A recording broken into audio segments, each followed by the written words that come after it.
Becca Neeson coming to you from the Femme Cycle Collab with another women-centric ZRL Recon. We're looking at Douce today, which is going to be on the 21st of January. So I'm not using VeloViewer for this Recon as well because I want you to see the points available and where they are on the course. You've got 4 of those, 3 sprints and 1 KOM. The course is only 24 kilometers long and there's only 136 meters of climbing.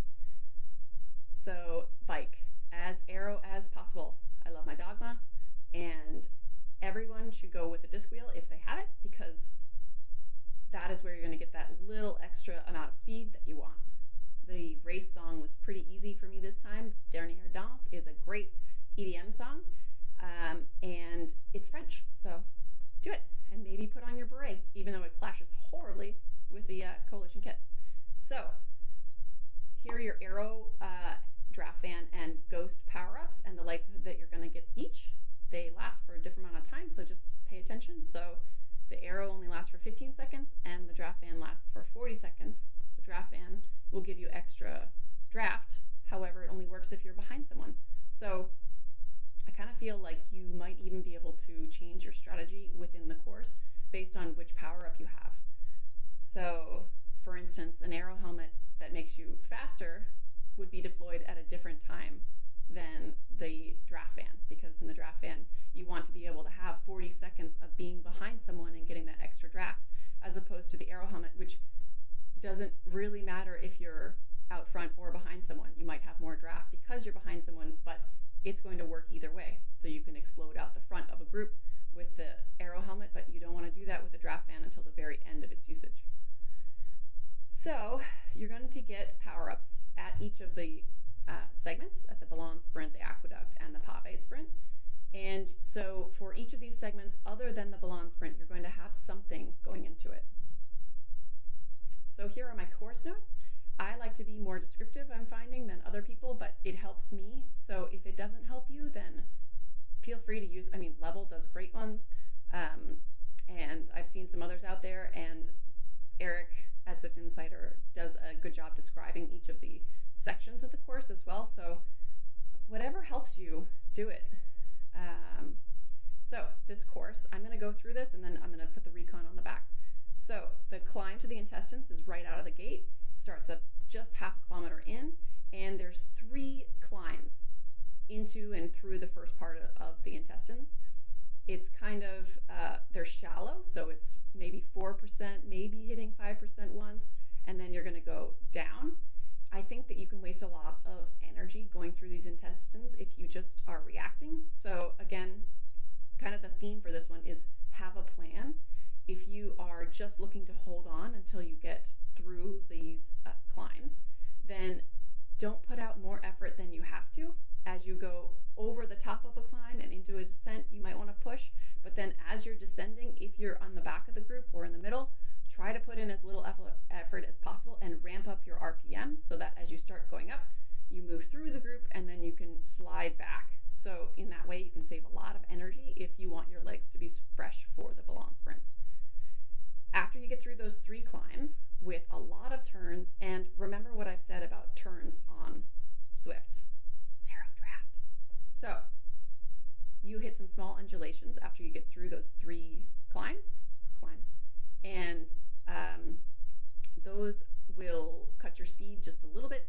And again, it's just being aware of the fact that they're happening. So if you think that something's going to be 0% and then suddenly you hit 2%, sometimes your legs get a little bogged down. So my recommendation for me and for those that I ride with is to have your gearing such that you can ramp it up to 90 RPM and then maybe it'll fall to 70 and then back up to 90, so that you don't get caught in this reactionary pedaling.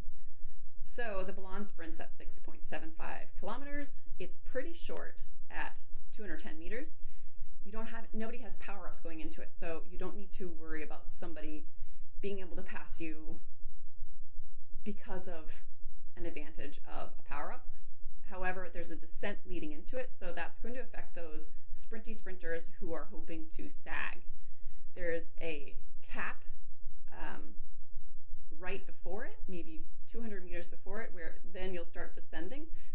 too far off the back and everybody starts accelerating into the sprint and you've sagged too much, you might be off the back, which is not where you want to be. So, because it's so short. So once you get through there, you'll have FAL for the top 20 and FTS for the top 5 speeds through. Then you get a power up. Again, the draft van, the aero helmet, and the ghost. And then you'll head to the aqueduct. There's really nothing until the aqueduct from the Ballon sprint. So until you hit 10 kilometers, recover. That's what all the sprinters are going to do. That's what I think everybody should do. Even the non-sprinters, I feel like, just sit in and wait for that 10.2 kilometers. Now, 10.2 to 10.7 is a shallow climb, kind of like the climb to the intestines, where it's, 3%, maybe 4% a little bit, but it's going to cut speed a lot, so just be aware. You'll hit the aqueduct start line on the bridge at 10.9 kilometers. It's pretty shallow to start, and then it has a shorter, steeper section. So the 0.9% average grade is kind of not reflecting the true segment, which is shallow, a little steeper than shallow. So it's flat at the top, and you want to explode over the top of that segment. So over the top of the climb, you really want to be pushing hard so you can get up to speed by the time you're at the end of the segment. And you're going to get another power up there. So for the A's and the B's, you're probably going to be able to use a draft van, for instance, for the entire time. Or if you wanted to do a breakaway for any of the categories, you could do that. You could save your power up until right before the banner and then press it. And then you have another power up coming in right behind it. So then, if you make a move right at the banner where the sprinters are gassed and they're going to try to recover, and you're not a sprinter, so maybe you're not in the front of the group, but you're coming through with speed, you hit that banner and you press your power up just before the banner, and you've got 15 to 40 seconds of help, assistance from your power up. And then on the back of that, you can use another power up for 15 or 40 seconds to also help you make that break. But if you're going to make a break, commit to it. I see a lot of people try breaks, and then after about 15 seconds, they give up because they're like, I don't want to use too much energy for this move. But if you're gonna try it, commit and make a plan. Say, like, I'm only gonna do it for a minute. But if you do it for less than a minute, the likelihood that you're gonna succeed and break from the pack completely is low. So go for it. Be a chaos monkey. Just embrace it. And I would love to see some women doing that. On to the aqueduct descent. The reason I am talking about breakaways here is because as the sprinters hit the aqueduct banner, true sprinters are going to have to recover. And the end of the aqueduct to the pave sprint is 1.5 kilometers. So very short. That's less than 3 minutes. So if you are a sprinter, a true sprinter, and you went for the aqueduct climb, you're likely not going to be able to go for it on the pave sprint. So if you're not a sprinter, I think that is a time when you could at least split the field, if not do something more. So like I said, go for it, be a chaos monkey. The pave sprint has the same amount of points. So everyone's going to be fresh for the Ballon sprint. Everyone's going to be kind of fresh for the aqueduct climb. No one's fresh by the time you get to the pave sprint. So if you are not a sprinter, like me, I would say put all your eggs in the pave sprint basket. Go for FTS and FAL if you can, or try a break beforehand, or do something different. So that being said, that's a slightly longer sprint, so maybe not a traditional sprinter sprint anyway. And there's a turn in the middle.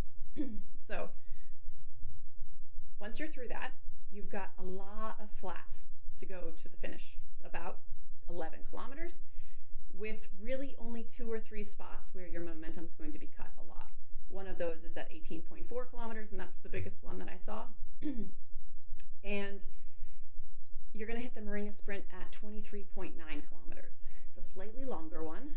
And if you are not a sprinter, again, I would be trying to push the pace between the Pave Sprint and the Marina Sprint so that those sprinters who are gassed from having had 3 efforts under their belts at much higher wattage than myself are not able to recover. So that's your job as a chaos monkey, as a non-sprinter on this course.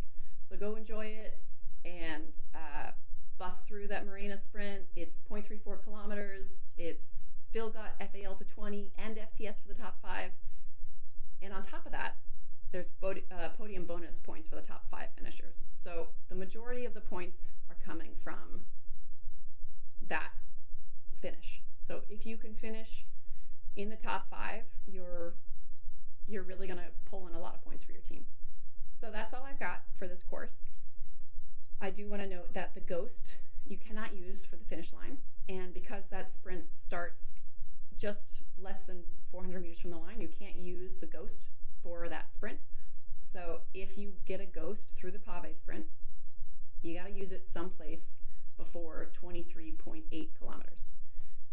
So good luck and cause some chaos out there and enjoy. Bye.